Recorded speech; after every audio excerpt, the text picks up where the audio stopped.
uma menina hoje inicia no futebol num time na base com quantos anos? 11, 12? Ela já perdeu muito tempo até aí, né? Então eu acho que a grande questão ainda dentro do nosso país é a menina ganhar a bola e não a boneca. Carta FC, uma produção Carta Capital.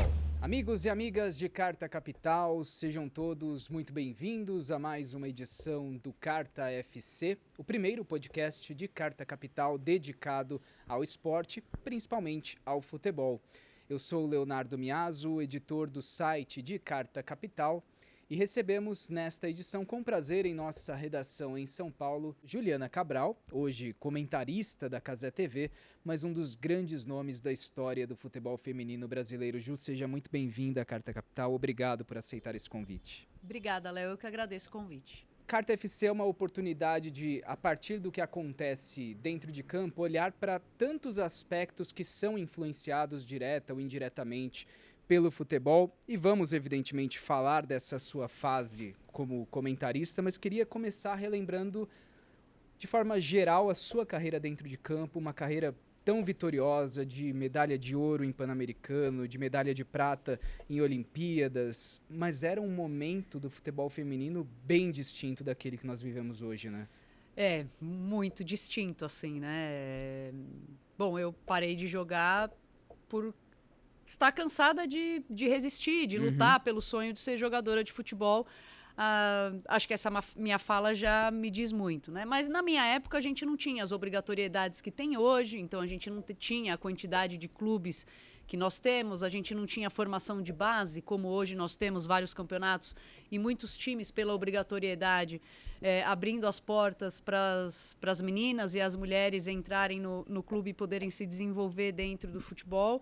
Acho que a minha geração ela ainda é privilegiada perto do que viveu as pioneiras. Acho que as pioneiras realmente desbravaram, abriram portas e usufruíram muito pouco da vida de jogadora de futebol. Eu acho que a gente ainda pôde viver alguns momentos do que a gente vive hoje, muito pouco, sempre com cortes, né? Então era impossível a gente conseguir fazer nome dentro de um clube só. Na minha época, os clubes de prefeitura nos davam mais segurança de contrato do que clubes grandes, porque normalmente tinha ali as eleições, trocava-se o presidente que entrava não gostava do feminino, então ele acabava com o time. Vivi essa situação, acho que 2 ou 3 vezes na minha época. Hoje em dia não, hoje em dia você tem a continuidade, a não ser aqueles times que trocam de série, que aí deixam de ser obrigatórios, enfim. As diferenças são inúmeras, né? A questão de calendário, a gente não tinha a quantidade de competições que se tem hoje, a gente tinha vários gaps em relação ao Campeonato Brasileiro, em relação ao Campeonato Paulista, no caso aqui de São Paulo. Então, assim, era uma diferença muito grande. Eu vim de uma família de 4 irmãos, três meninas comigo e um menino, um pai que foi jogador de futebol e que queria ter um filho jogador de futebol. O meu irmão era canhoto, craque, mais preguiçoso para treinar, e eu, diferente dele, adorava treinar.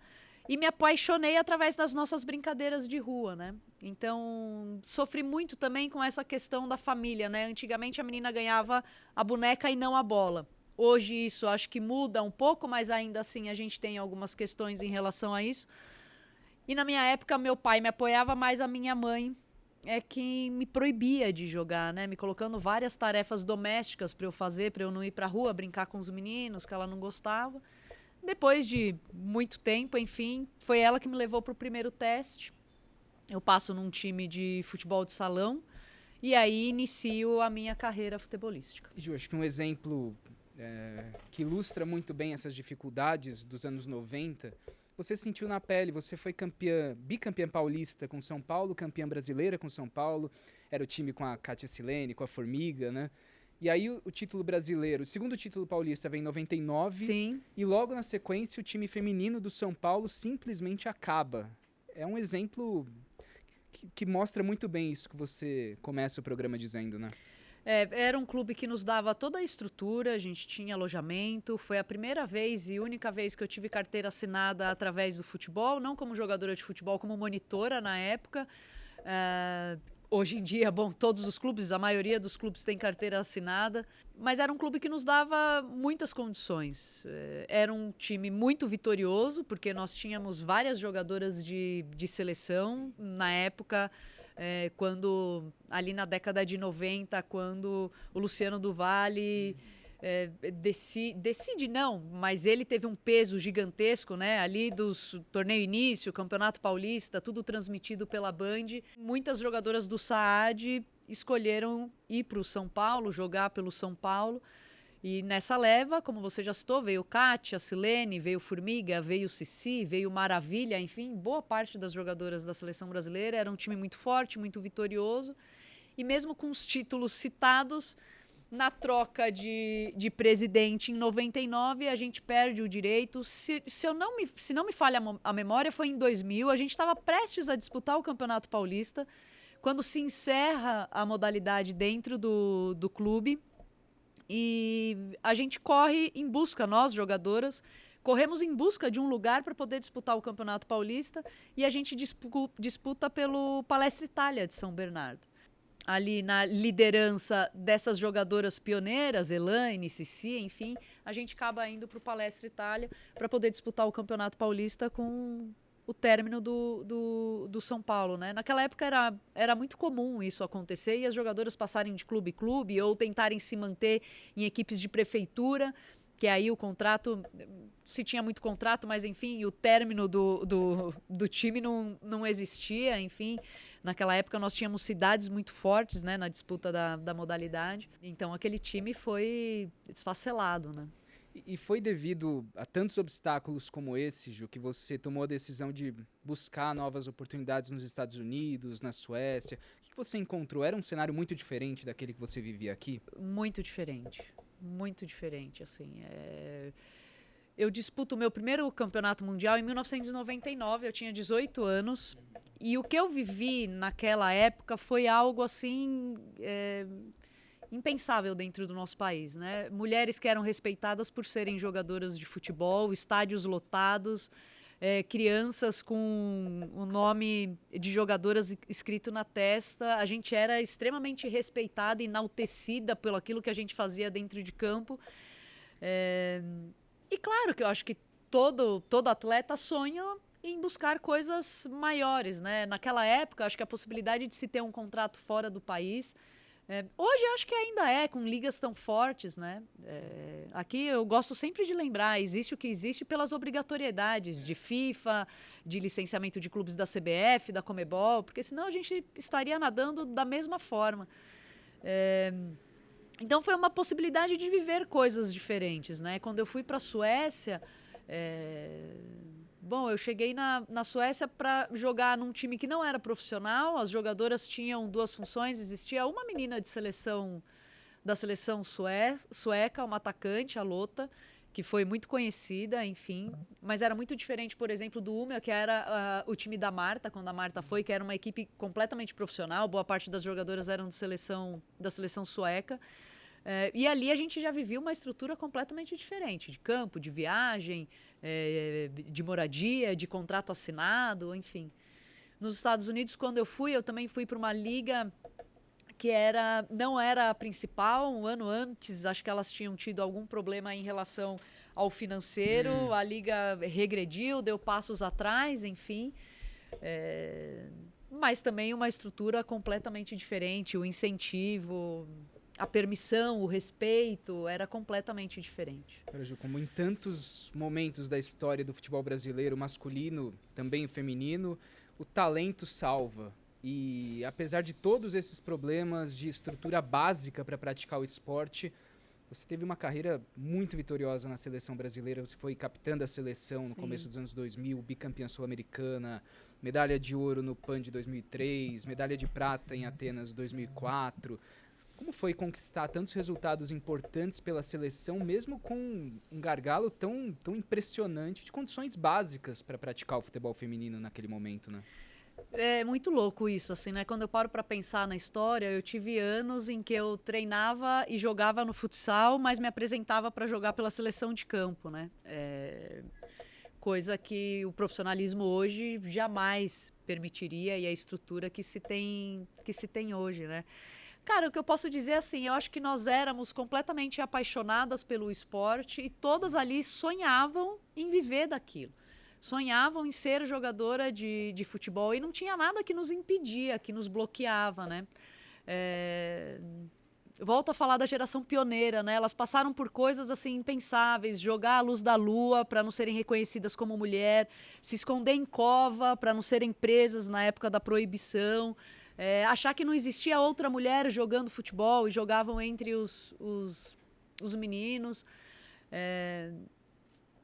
Mas nada nos fazia parar em relação ao nosso sonho, ao nosso desejo. Eu acho que o que me fez parar foi quando essa luzinha, esse brilho, essa vontade se apagou em mim. Por todas as questões que a gente passa, quando eu decido parar de jogar, eu já sou medalhista olímpica, eu já tenho todos esses títulos que você menciona. E eu vivi uma situação que eu falei, cara, eu sou tão desrespeitada que acho que para mim já deu, assim. Eu sempre fui uma jogadora, depois, com uma certa idade, que me posicionava, que falava, que dava entrevistas. Então, também fui acabando perdendo espaço por causa disso. E chegou uma época que eu também já não via mais oportunidade aqui. Então, seleção brasileira, já outras jogadoras na minha posição já surgiam com muito mais qualidade do que eu e uma questão física muito melhor.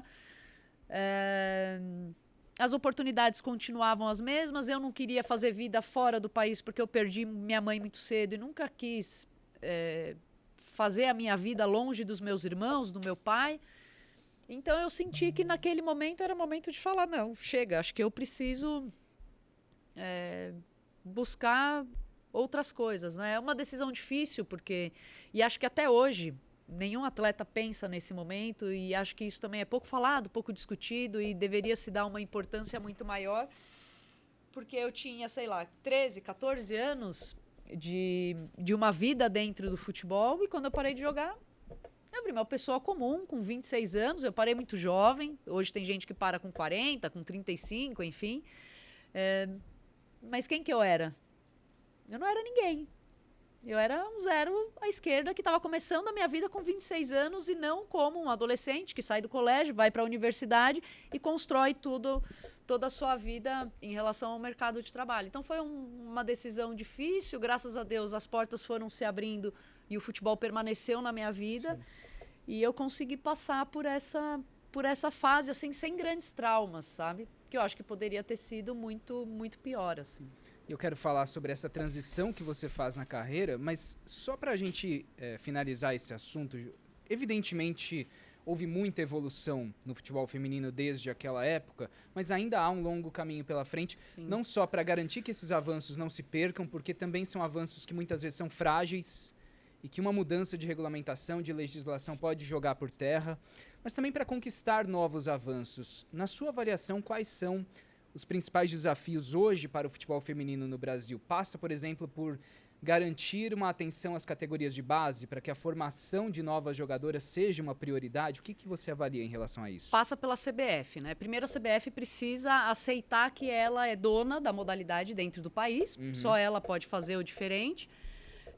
E ela precisa querer abraçar a modalidade e aí pensar nas questões que se precisa para desenvolver. É claro, quando a gente vai olhar para qualquer modalidade, a base, o início, o desenvolvimento, ele é extremamente importante. Durante muito tempo, eu, por exemplo, a minha geração, a geração das pioneiras, nós não tivemos base, a nossa base foi na rua. Eu comecei a jogar com 15 com mulheres de 30 anos. Né? Então, quer dizer, era uma questão impensável. Aquela geração pioneira que tinha tanta qualidade técnica, imagina se elas tivessem o desenvolvimento na faixa etária certa, a questão muscular, física, enfim, o que elas poderiam ter se tornado. Então, é claro que quando a gente olha, a gente precisa ter essa estruturação da base bem definida, mas até antes disso, porque eu vou pensar, bom, uma menina hoje inicia no futebol num time na base com quantos anos? 11, 12? Ela já perdeu muito tempo até aí, né? Então, eu acho que a grande questão ainda dentro do nosso país é a menina ganhar a bola e não a boneca, né? Eu acho que quando a menina passar a ganhar a bola e se desenvolver desde pequena com a bola, eu acho que esse cenário já é um cenário extremamente importante para que a gente desenvolva a questão da habilidade da menina com a bola, como o menino consegue desenvolver, sem entrar em clube, de forma ainda lúdica na brincadeira, até que aí sim ela possa ter um caminho e ser mais direcionada para o desenvolvimento de cada faixa etária e para aquilo que ela precisa. Mas isso não pode acontecer, por exemplo, só nos grandes centros. Né? Se a gente olhar hoje para o desenvolvimento da modalidade, bom, você vai pegar o estado de São Paulo com uma capacidade gigantesca diante do que a Federação Paulista faz. E as outras federações? Né? Então, por isso que eu falo que assim, se a CBF não tomar conta disso, a CBF hoje tem um departamento de futebol de mulheres dentro da CBF? Quem cuida? Quem pensa? Quem desenvolve? Né? Então, não. Então, ainda é muito largado. As obrigatoriedades estão aí. Mas é como você disse, cada um faz o que quer com a obrigatoriedade. Né? Você tem o time do Corinthians que abraçou e que virou essa potência que é. Você tem o time do Palmeiras que está começando a querer fazer isso agora. Tem uma Ferroviária que é muito mais forte no feminino do que no masculino. É isso. Né? Que tem muito mais tradição no feminino. Então, assim, são discrepâncias gigantescas e, para mim, isso só vai acontecer a hora que a CBF realmente falar: oi, bom, então agora, hoje, eu vou resolver, tomar conta e desenvolver a modalidade como tem que ser feito. Porque ela tem esse poder dentro do país. Sim, então apesar de nós vermos estádios cheios hoje em jogos de futebol feminino, a distância do Brasil para países como Espanha, Estados Unidos, Inglaterra ainda é muito grande. É gigantesca. Na minha visão, é gigantesca. Eu acho que a gente vive num teto de vidro muito grande. Ju, vamos falar um pouquinho sobre essa transição que você faz quando deixa muito cedo o futebol feminino. Sim. E aí você consegue, de forma meteórica, construir uma trajetória de sucesso na mídia esportiva. Vamos lá, você teve passagens por Band Esportes, ESPN, Sim. Rádio Globo, onde até trabalhamos juntos por um breve período, Rede TV, Cazé TV. Como foi fazer essa transição e continuar a falar de futebol masculino, de futebol feminino e influenciar tanta gente, né, Ju? Acho que foi uma oportunidade. Eu fiquei 6 meses, eu na época ainda estava estagiando, na época da faculdade, no colégio que eu trabalho hoje, no Colégio Franciscano Pio XII. E depois de 6 meses, em 2010, eu paro de jogar no meio de 2009. Uhum. E em 2010 tinha a Copa do Mundo, e aí me surge uma oportunidade de fazer um trabalho na Rede TV. Eu já tinha feito algumas coisas na Band e na Band Esporte, ainda quando jogava, mas em 2007, quando eu me lesionei no Pan-Americano, eu fui convidada pela Band para ser comentarista. Então ali eu tive um trabalho mais fixo. Antes disso, foram comentários, por exemplo, Jogos Olímpicos de Pequim, em 2008, eu não fui, eu ainda jogava, eu fiz alguns comentários. Em 2007 eu tive essa sequência, e aí em 2010 me surgiu essa oportunidade na Rede TV, junto com a Paloma Totti, com a Milene Domingues, com quem eu também joguei futebol, e com a Marília Ruiz, para a gente entrar nos intervalos dos Jogos do Brasil. Então a gente não tinha imagem na Rede TV, a gente não tinha nada, mas no intervalo, os 15 minutos de intervalo, a gente entrava e a gente debatia entre nós 4 o jogo da seleção brasileira. Bom, aquilo acho que deu uma movimentada, a Rede TV resolveu fazer o Belas na Rede. Sim. E aí eu acabo tendo esse contrato um pouco mais longo, onde eu trabalho no Belas na Rede, para comentar a rodada do futebol brasileiro e para fazer alguns jogos que a Rede TV tinha ali os direitos de transmissão. Acho que era campeonato italiano, que eu fazia com o Silvio Luiz. E tinha alguma coisa de Europa League, eu acho, se não me falha a memória. E o Terence Paiva, que foi quem me convidou, que fez o contato, enfim, um dia ele me chamou e falou: Ju, se você quer seguir essa carreira, eu acho que você tinha que acompanhar os treinamentos. Então, o que eu comecei a fazer? Eu comecei aí, naquela época os treinamentos eram abertos, né? Então, eu acompanhava o repórter durante a semana, que acompanhava os treinamentos dos clubes, né? Então, ia aqui Palmeiras, São Paulo, Corinthians. O Corinthians era mais longe, então muitas vezes eu ficava aqui entre Palmeiras e São Paulo. E, enfim, o dia a dia, ele vai te ensinando. Eu trabalhei com muita gente boa, assim. Eu tive várias pessoas que me ajudaram muito. E aí saí da Rede TV, surgiu a oportunidade na Rádio Globo. A Rádio Globo acho que foi a grande escola que eu tive, assim, né? Adoro rádio, adoro fazer rádio. Acho até que hoje tenho aí um respingo de falar muito rápido, até porque ali na rádio você tem que ser muito dinâmica, você tem que ter o raciocínio muito rápido, enfim. E fazia programas longos, às vezes entrava na jornada às 5 horas da tarde, saía à meia-noite, enfim. Então foi uma experiência muito legal. Depois da Rádio Globo, normalmente as emissoras me chamavam para fazer Jogos Olímpicos, né? Aí surgiu a oportunidade da ESPN, aqui nas Olimpíadas do Rio, de 2016. E aí eu trabalhei pela ESPN para cobrir só o futebol de mulheres, fiz os jogos da seleção, depois surgiu o interesse de permanecer. Eu permaneci na ESPN por um período.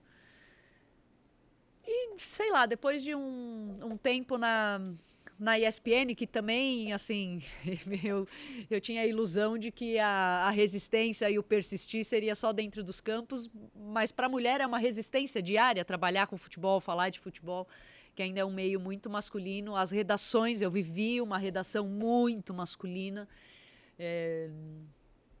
Então, acho que foi assim, uma experiência muito rica, mas também uma experiência muito difícil, né?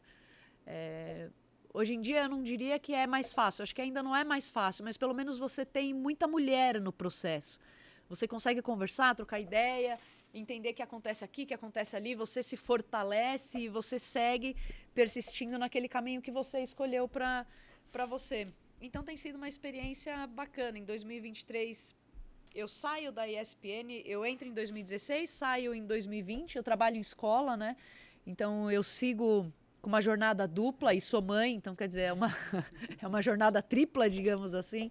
Então, eu trabalho em escola desde 2023, quando surge a oportunidade de voltar para o futebol. Eu tentei sair algumas vezes do futebol, seja por chateação, seja por uma questão de saúde mental, mas o futebol sempre retornou na minha vida e não tem jeito, é o que me dá gás, é o que faz meu olho brilhar. Em 2023 surge a oportunidade de trabalhar na Cazé TV. Também para fazer um Mundial de Futebol de Mulheres. E após... Que foi um sucesso. Que foi um sucesso. Bom, pela primeira vez, olha só, para a gente ter uma ideia bem grande do que era aquela época e do que é agora. Em 2023 foi a primeira vez que nós tivemos um campeonato mundial de mulheres transmitido. Todos os jogos. Não era só o jogo da seleção. Foram todos os jogos, né? Pela primeira vez. E foi um sucesso. E aí surgiu a oportunidade e o interesse desse contato e dessa permanência na Cazé TV, que tem sido uma experiência fantástica, assim. E, cara, tomara que esse casamento dure. Ju, eu quero falar sobre essa sua experiência na internet, mas aproveitando para fazer breves parênteses de um gancho que você deu aqui, o futebol sempre foi um ambiente extremamente hostil para mulheres que jogam, que frequentam estádios, que falam de futebol na imprensa. Houve uma evolução, imagino, significativa nesse período, nessas últimas décadas, mas ainda é um universo eminentemente machista para você? Sim, sem dúvida. Sem dúvida nenhuma, assim. Acho que em qualquer área para a mulher ainda é um ambiente muito agressivo, né? Seja ele dentro de estádio. Bom, estádio, terra de ninguém, né? E acho que o futebol tem um pouco disso, né? Não sei, parece que o futebol não tem... É um mundo à parte, não é o mundo que a gente vive, né? Então, é uma terra sem que muitas sem pessoas lei. não têm coragem de dizer na fila do banco, elas acham que podem dizer numa arquibancada de futebol. Estão em grupo, estão em bando, enfim. Então, acho que ainda é um ambiente hostil. Hoje eu não vivo mais em redação, né? Eu não sei se isso mudou muito. Ainda somos um número pequeno de mulheres. Acho que ainda não dá para comparar em coletivas. esse tipo de coisa. Bom, vira e mexe, a gente vê o tratamento de técnicos em relação a mulheres, enfim. Então, eu acho que a gente tem um avanço, a gente tem uma conquista de espaço e de território, mas eu acho que quem chega precisa entender que a luta segue, a luta é diária, e eu acho que vai ser assim por muito tempo. Assim, eu não consigo olhar para o futuro e falar, nossa, se a minha sobrinha quiser trabalhar com isso, ou se quiser ser jogadora de futebol, vai ser, não sei. E hoje você trabalha num canal que transmite futebol pela internet. Sim. E falar de futebol na internet é falar de um tema muito passional. E nós sabemos que nas redes sociais, assim como nos estádios, muitas pessoas, e muitas vezes protegidas pelo anonimato, acabam se sentindo livres o suficiente para dizer coisas que não diriam na fila do supermercado. Como tem sido lidar com a internet, mas especificamente lidar com as redes sociais, Ju? Cara, é difícil, assim. Eu tenho uma dificuldade ainda na exposição. As pessoas falam, não é possível. Eu falo, não, tenho. E a gente vai criando estratégias para isso não atingir, né? E assim, o que tem me chamado muita atenção é que antigamente era muito homem, agora homens e mulheres, assim, mas são coisas bizarras, assustadoras, que eu recebo após uma transmissão. Então é isso, como lidar com isso? Né? Não sei, essas mensagens vão chegar. Não tem jeito, né? A gente precisa se apegar naquilo que a gente gosta, naquilo que a gente acredita, naquilo que as pessoas que convivem com a gente nos falam, o ambiente de trabalho, o feedback que a gente tem e assim... E você tem o hábito de ler mensagens, ir atrás, saber o que as pessoas dizem a seu respeito? Assim, ir atrás em outros lugares, não. Eu prefiro não. O que chega na minha rede social, dependendo, sim, mas muitas vezes quando eu inicio eu já excluo, porque aquilo dali eu sei que não vai me fazer bem, então não tenho que, né? O sujeito que está falando, ou a mulher que está falando, se direcionando para mim, não me conhece, não sabe nem a minha história, não sabe nada.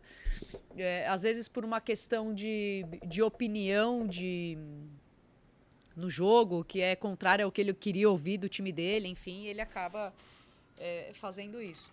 Então, assim, é algo que é difícil, mas não tem jeito, assim.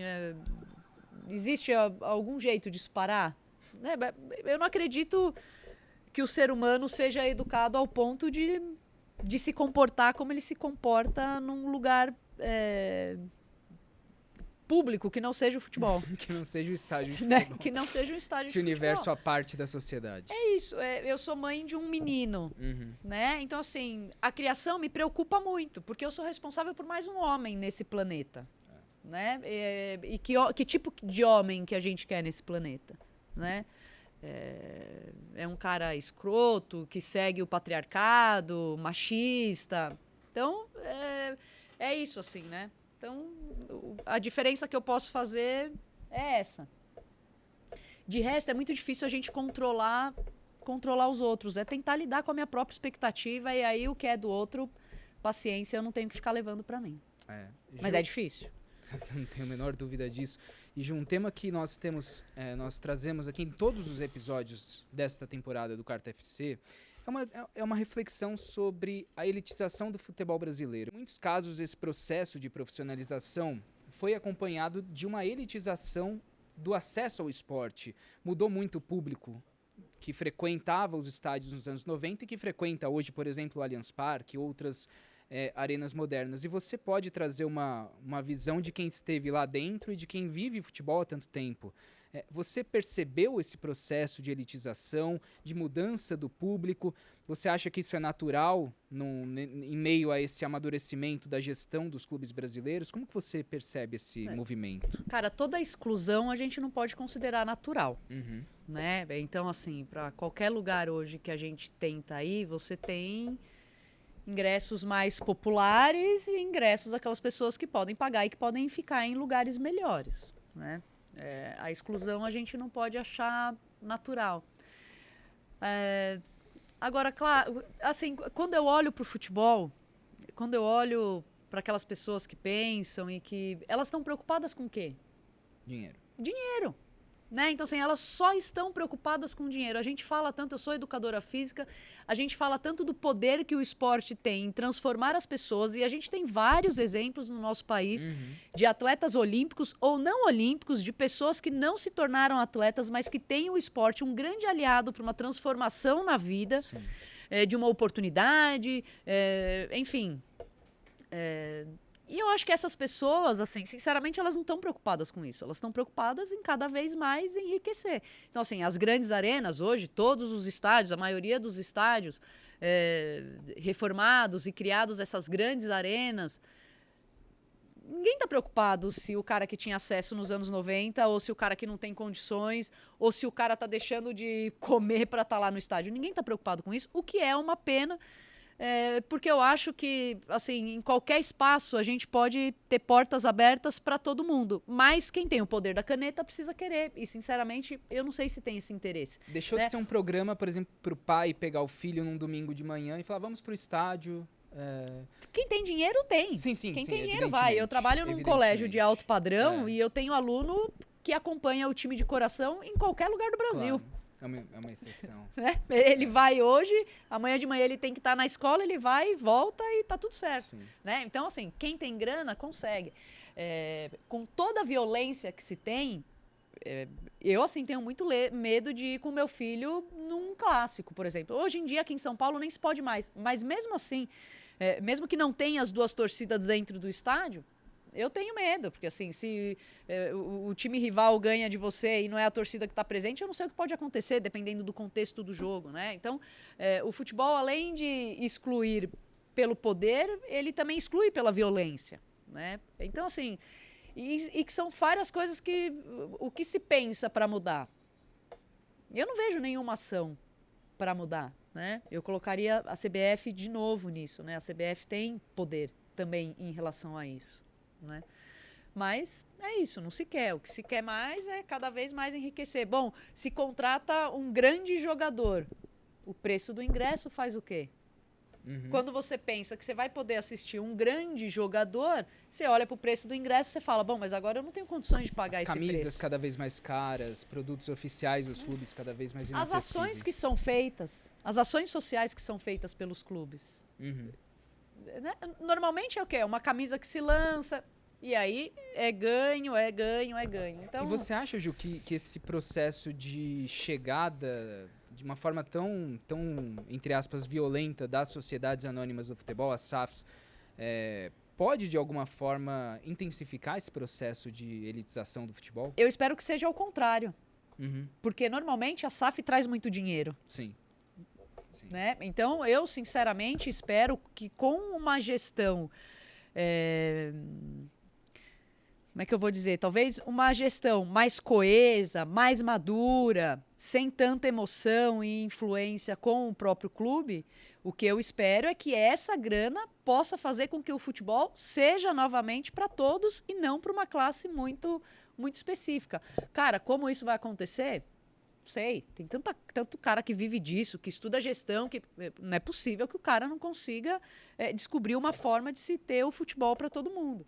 Né? Bom, hoje em dia não se tem mais só uma emissora com direito de transmissão. Hoje em dia todo mundo tem como assistir um jogo ou outro, ou ter acesso a uma coisa ou outra, com a questão dos streamings que chegaram. Então, enfim, eu espero, sinceramente, que a SAF, que muitas vezes traz organização, planejamento, que ela possa trazer essa possibilidade de todos entrarem no estádio. Até porque o futebol, para sobreviver como modelo de negócios, precisa constantemente renovar a sua base de fãs, né? E isso não vai acontecer se ele se tornar cada vez mais um produto de nicho, né, na sociedade. Se ele for cada vez mais elite, bom, dinheiro ele vai ter. Ele deixa de se tornar um esporte tão popular, especialmente num país como o Brasil, com uma desigualdade social tão marcante. É isso, é que eu não sei se ele vai deixar de ser tão popular. Acho que isso dentro do nosso país é impossível, né? Mas, enfim, com essa disparidade gigantesca que a gente tem no nosso país, talvez essas pessoas tenham que, até em relação a isso, procurar uma nova forma de se conectar com o seu próprio time. Exato, exatamente. E Ju, você falou sobre a violência nos estádios, e tem um grupo que é muito associado à violência no futebol, que é o das torcidas organizadas. E no Brasil esse é um debate, eu acho, fascinante, porque basicamente você tem muitas pessoas que dizem que a torcida organizada ainda é a alma do estádio e que sem essa torcida organizada o futebol seria algo muito pior do que é hoje. E existem muitas outras pessoas que dizem que não deveria sequer haver torcida organizada pelos episódios de violência, enfim. Você tem um lado nessa história, como você acha que a gente pode equilibrar esse debate? Porque, de fato, o Brasil tem uma cultura da torcida organizada, e é inegável, nós que temos o hábito também de frequentar estádios, sabemos, em termos de entretenimento, de qualidade do espetáculo, como as torcidas organizadas acrescentam. Mas também não é possível fechar os olhos para aquilo que há de negativo. Como a gente pode entrar nesse debate sem necessariamente ter de escolher um lado na história, né, Ju? Eu acho que é difícil, assim, né? É que é assim, louco. E em cada estado você tem uma característica, uma cultura, um negócio que aqui em São Paulo a gente tem perdido, porque cada vez mais o que é da torcida organizada é proibido. Então não pode mais ter duas organizadas, não pode ter mais bandeirão, nem sei. Proibiram bandeiras nos estádios. Bandeiras nos estádios, enfim, que era uma coisa linda que a gente via, aquela bandeira balançar de um lado para o outro, enfim. Então, assim, isso é um lado muito positivo e muito bacana.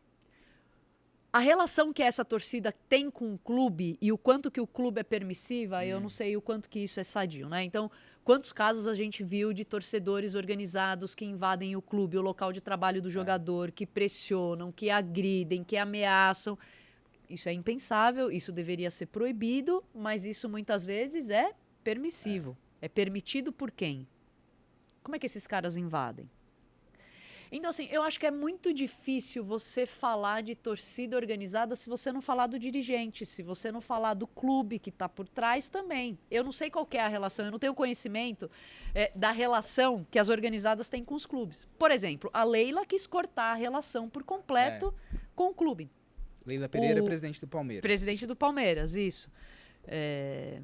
O Ronaldo, fenômeno, quando foi presidente do Cruzeiro, cortou várias regalias de torcida organizada e de associados. Então, entende? Essa relação, ela tá ligada e interligada de uma forma que, assim, é muito ingênuo da minha parte querer falar o que seria a salvação, né? O que eu acho é que a torcida organizada, ela tem um lado que é extremamente positivo e que eu acho que é lindo de ver quando você está no estádio, mas ao mesmo tempo ela tem um lado que é extremamente negativo e que como é que eu vou falar assim? Cara, é assustador todas as questões de violência, de ameaça que acontecem. Então isso é muito difícil, mas eu acho que não dá para colocar só na conta da torcida organizada. Eu acho que você também precisa pensar no dirigente e em quem pensa no futebol do clube, que certamente tem uma ligação e é permissivo com algumas coisas. Na forma como muitos dirigentes ao longo da história se apoiaram nas torcidas organizadas para permanecer no cargo, para construir força política. Inclusive usando muitas vezes o carnaval, e temos vários exemplos em vários estados. Bom, Gil, nós não podemos encerrar esse podcast sem falar também de seleção brasileira masculina. Porque esse é um tema que nós temos trazido aqui em todas as edições. Porque seleção brasileira é um grande símbolo dessa ligação tão intensa do brasileiro com o futebol. Mas é uma ligação que se enfraqueceu nos últimos anos. Eu costumo dizer aqui que eu percebo, pelo menos como torcedor, desde 2006, mais ou menos, aquela Copa do Mundo em que muitos diziam que a seleção brasileira tinha plenas condições de vencer e tinha um baita time. Sim. Mas fez a preparação da pior forma possível. E desde então nós vivemos um processo de afastamento de muitos torcedores, entre muitos torcedores e a seleção brasileira, também por vários erros cometidos pela CBF e seus jogos caça-níqueis nos lugares mais longínquos possíveis. E existe também, isso é impossível de negar, um componente político, especialmente ao longo dos últimos 10 anos, em que a camisa da seleção brasileira esteve muito associada a um movimento político, um movimento de direita, de extrema direita no Brasil. Como é possível sair dessa sinuca de bico e aos poucos, porque não é um processo do dia para a noite, um processo gradual, mas como é possível retomar a ligação entre o torcedor brasileiro e esse símbolo tão importante do futebol, que é a seleção brasileira, que é a camisa da seleção brasileira? Cara, isso é tão difícil porque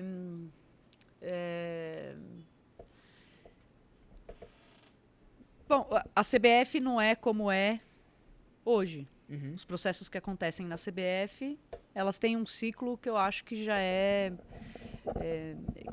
muito grande, né? E como você disse ao longo da sua pergunta, sempre o dinheiro e a intenção de se ganhar muito teve muito à frente da relação em que o torcedor teria com a seleção brasileira. Acho que a CBF nunca teve muito interessada em saber se o torcedor estava se aproximando ou se afastando com a gestão que ela estava fazendo da seleção brasileira. E é claro que o momento que a gente passa também faz com que a gente se afaste cada vez mais, o torcedor se afaste cada vez mais da seleção brasileira. Eu acho que isso não é muito fácil. Eu acho que tem a questão política extra-campo, tem a questão do campo. E aí acho que eu estou muito mais ligada e conectada com as questões do campo do que acontecem fora dele, né? Fora dele, só para citar, a gente teve o Ronaldo tentando se eleger presidente da seleção e ele tem falado qual o processo dele até ele falar, bom, eu vou tirar minha candidatura porque é impossível se candidatar. O processo eleitoral é montado para manter no poder as forças que lá estão, né? Então, cara, daí a gente já vê o quanto que interesse e a grana tá ligada a isso. Acho que em relação ao futebol, eu não sei, às vezes eu tenho a impressão que a gente, em algum momento, quis copiar muitos europeus e a gente passou a formar jogadores que eram pensados lá. Então, pontas, velocistas ou extremas, como quiser chamar, velocistas, tirar o camisa 10 e ter jogadores de meio de campo com poder de marcação e com qualidade de jogo. E hoje eu acho que a gente tem uma seleção mais ou menos desse jeito, uma seleção que tem muita dificuldade em reter a bola. Laterais que não atacam. Que é uma característica de vários países europeus, e o Brasil não tinha essa característica e passou a ter. E eu acho assim, talvez as laterais seja a melhor coisa, né? A gente tá tentando produzir laterais, sei lá, que marcam muito mais do que... Enfim, o futebol acho que mudou muito, a forma de se pensar, a forma de treinar, de se criar as estratégias.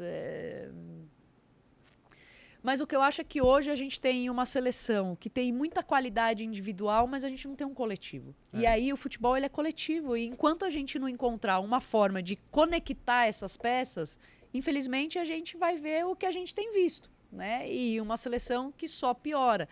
Um comando quando eu falo da CBF, que não sabe nem o que quer. Então a gente foi de Ancelotti a Fernando Diniz a Dorival Júnior.